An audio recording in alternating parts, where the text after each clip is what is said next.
है। साथ ही राहुल गांधी ने कह दिया कि कांग्रेस का घोषणा पत्र यहाँ इस बजट में कॉपी पेस्ट किया गया है, यानी कि एग्जैक्ट कांग्रेस का जो घोषणा पत्र है वो बजट में यहाँ पर साफ तौर पर दिख रहा है। बजट पर कांग्रेस ने कॉपी पेस्ट सरकार, ये आरोप भी लगा दिया। और ऐसा ही पी चिदम्बरम ने ट्वीट करके भी कहा था। खैर, ये हर सरकार और हर बजट का ये एक रूप होता है। सरकार उसके कसीदे करती है और विपक्ष उसकी बुराइयां करता है, कहता है जनता के खिलाफ है। इसमें कुछ नया नहीं है। हालांकि कांग्रेस का ये कहना है कि उसने जो एम्प्लॉयज को लेकर, लोगों को लेकर जिस तरीके की बातें कही थी, सरकार ने उसको एज इट इज अपने बजट का हिस्सा बना लिया। और एक तरीके से विपक्ष को खुश होना चाहिए कि सरकार ने उसके सुझाए हुए, अगर ऐसा किया है तो उसके सुझाए हुए बातों को सरकार ने इनकॉर्पोरेट किया है। लेकिन राहुल गांधी का ये बयान आप सुन रहे हैं, इंटरेस्टिंग भी है। ये जो रिएक्शन है बजट के बाद, ये इंटरेस्टिंग भी है।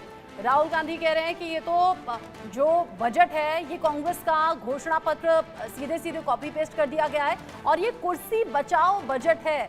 तमाम जो अपोजिशन पार्टी के बड़े चेहरे हैं वो ये भी कह रहे हैं कि ये तो डरा हुआ बजट है, सरकार डरी हुई है, यहाँ सहयोगी दलों को भी मनाना है, साथ में लेकर भी चलना है, लेकिन यहाँ ये सीधे सीधे कुर्सी बचाओ बजट बता दिया गया है। अरविंद सर, ऐसा ही है क्या? और नहीं करना चाहिए, लेकिन इसको में दबाव तो दिखाई दे रहा है। और मैं दबाव से भी ज्यादा ये कहूँगा कि ये एकदम से बजट का और सरकार का तुलना है। अब तक सरकार काफी एक आदमी पे गवर्नमेंट थी, अब छोटी पार्टियों को की भी सुनवाई हो रही है, छोटे राज्यों की भी सुनवाई हो रही है, क्षेत्रीय नेताओं की भी सुनवाई हो रही है। अब आप देखिए, दो दो एक एक एमपी वाले जो पार्टियां हैं, जो एक व्यक्ति से या लीडर से जिनका उनकी सुनवाई हो रही है। यूपी सरकार में एक चिट्ठी लिखी अनुप्रिया पटेल ने, तो उत्तर प्रदेश सरकार को परेशानी हो गई कि भाई नौकरियों पिछड़ों को रिजर्वेशन नहीं मिल रहा है, क्योंकि विपक्ष मुस्तैद हो गया ज्यादा उस चीज को भुनाने में। जैसे सरकार यहाँ पिछड़ेगी तो वो कहेंगे कि नहीं, पिछड़ों के तो नेता हम हैं। अनुप्रिया पटेल अगर अपने अंदर की आवाज उठा रही है तो उसको एडजस्ट कर लीजिए। ठीक है, ठीक है। वही हाल यहाँ दिखाई दे रहा है। ठीक है सर। वैभव जी, मैं आपका रुख कर लेता हूं। वैभव जी, हम लगातार बोल रहे थे कि 7,75,000 तक अगर सैलरीड क्लास है तो वो ऑप्ट कर सकता है, उसको टैक्स नहीं देना पड़ेगा। लेकिन पिछले कुछ दिनों में सरकार ने स्टॉक मार्केट, शेयर मार्केट को लेकर हमने देखा है कि डीमैट अकाउंट बहुत सारे खुले हैं, लोगों ने अपनी डीमैट अकाउंट खुलवाए हैं, शेयर में इन्वेस्ट किया है। तो अगर लोग शेयर मार्केट से भी कमाई कर रहे हैं तो क्या उनको उस 75,000 का बेनिफिट मिलेगा कि नहीं मिलेगा सैलरीड क्लास को? बिल्कुल मिलेगा, बल्कि शेयर मार्केट वालों के लिए 25,000 रुपये का एक और बेनिफिट है। पहले 1 लाख तक का लॉन्ग टर्म, लंबे अरसे का कैपिटल गेन जो होता था वो आपका एग्जेम्प्ट होता था आपके हाथ में। अब वो 1.25 लाख तक का एग्जेम्पशन है। तो इसका मतलब अगर आपका सपोजिंग 2 लाख का गेन है लॉन्ग टर्म कैपिटल गेन का, तो आपने 1,25,000 पे कोई टैक्स नहीं देना, सिर्फ 75,000 पे टैक्स देना है। समझाना चाह रहे हैं कि किसी शख्स ने जो अभी शेयर मार्केट में नोविस है, 3-4 साल से ही है, और उसने 1 लाख रुपए 1 साल से ज्यादा अपना शेयर रखने के बाद बेचे और 1 लाख रुपए मान लीजिए प्रॉफिट उसने कमा लिया, तो उसको टैक्स नहीं देना है इस पर। पहले से कानून था लाख रुपए का, अभी उसे बढ़ा के 1.25 लाख 1.25 लाख कर दिया गया। तो ठीक, 25,000 रुपए बढ़ाए। लेकिन इतनी अच्छी चीज के बावजूद भी शेयर मार्केट क्यों गिरा फिर? क्योंकि शेयर मार्केट के साथ बुरा काफी कुछ करा ना, ये तो अच्छा करा। आपका कैपिटल गेन जो लॉन्ग टर्म था उसका टैक्स रेट था 10%, उसे बढ़ा के कर दिया 12.5%। तो इसीलिए शेयर मार्केट को नुकसान हुआ। आपको 15% शॉर्ट टर्म कैपिटल गेन का रेट था, उसे बढ़ाकर 20% कर दिया। उसके अलावा शेयर मार्केट में एसटीटी लगती है, सिक्योरिटीज ट्रांजैक्शन टैक्स बोलते हैं उसे, वो भी डबल कर दी है फ्यूचर्स एंड ऑप्शंस कैटेगरी में, क्योंकि सरकार शायद ये एनकरेज नहीं करना चाहती कि बहुत ज्यादा फ्यूचर एंड ऑप्शन में ट्रेड हो। क्या एफएनओ को सट्टे की तरह देख रही है सरकार?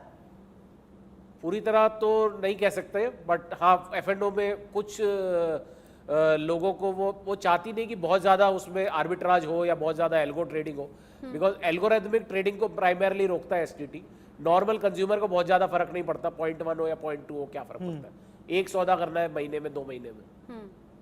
अच्छा, इससे पहले हम टैक्स स्लैब को लेकर जब बात कर रहे थे, आपने कहा 7 लाख से ऊपर तक की जो सैलरी, 7 लाख से ऊपर सैलरी वालों को मिनिमम 7,500 और जो मैक्सिमम है वो 17,500 रुपए का फायदा होने वाला है। साथ ही साथ सरकार की तरफ से जो बड़े चेहरे हैं और खुद पीएम मोदी भी एमएसएमई सेक्टर का जिक्र कर रहे थे। क्या आपको लग रहा है कि इस बजट में एमएसएमई सेक्टर के लिए वाकई कुछ बड़े फैसले और फायदेमंद फैसले हुए हैं? एमएसएमई सेक्टर के लिए बहुत सारे फैसले करे हैं इन्होंने। एक तो इन्होंने 1.5 लाख करोड़ रुपए एलोकेट करे हैं स्किल डेवलपमेंट के, पब्लिक प्राइवेट पार्टनरशिप के। उसके अलावा इंडस्ट्रियल हाउसिंग, दैट मीन्स आपकी फैक्ट्री के पास सरकार घर बनाएगी, हाँ। जिसमें कुछ पैसा कंपनियों से लेगी, कुछ पैसा सरकार देगी।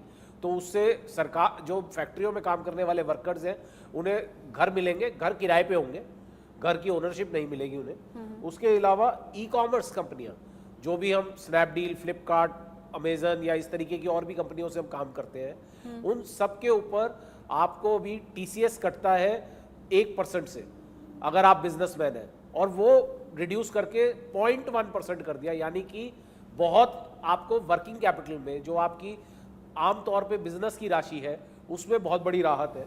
उसके अलावा सरकार ने एंजल टैक्स, जितने भी स्टार्टअप्स हैं जो फंडिंग रेज करते हैं, उन सबके इन्वेस्टर्स पे जो उनके अंदर पैसे लगाते थे, उन्हें एंजल टैक्स से रिलीफ दिया है। एंजल टैक्स को अबॉलिश कर दिया है इन्होंने। उसके अलावा सरकार ने एक टैक्स डिस्प्यूट रेजोल्यूशन के लिए, यानी कि टैक्स में जो भी आपका विवाद हो रखा है सरकार से, उसके लिए विवाद से विश्वास स्कीम का एक और सेकंड फेज लेकर आए हैं।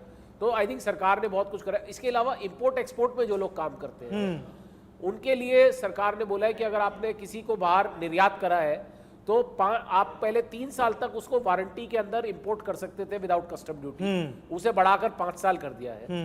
उसके अलावा हिंदुस्तान में अगर कुछ रिपेयर के लिए आ रहा है, तो उसे पहले 6 महीने के अंदर अंदर वापस एक्सपोर्ट करना पड़ता था, अदरवाइज उस पर कस्टम ड्यूटी लगती थी। अब वो बढ़ाकर 1 साल कर दिया है। तो इस तरीके के बहुत सारे चेंजेस। चलिए, अभी लगता है वैभव जी और अरविंद सर, अभी बहुत सारे एनालिसिस होंगे।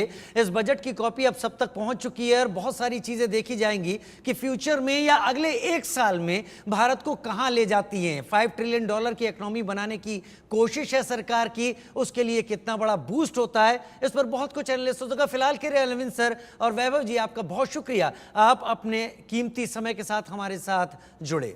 इसी के साथ वक्त छोटे से ब्रेक का हो गया है। ब्रेक के उस पार भी इंडिया न्यूज पर खबरें जारी हैं, कहीं मत जाइएगा, जुड़े रहिए।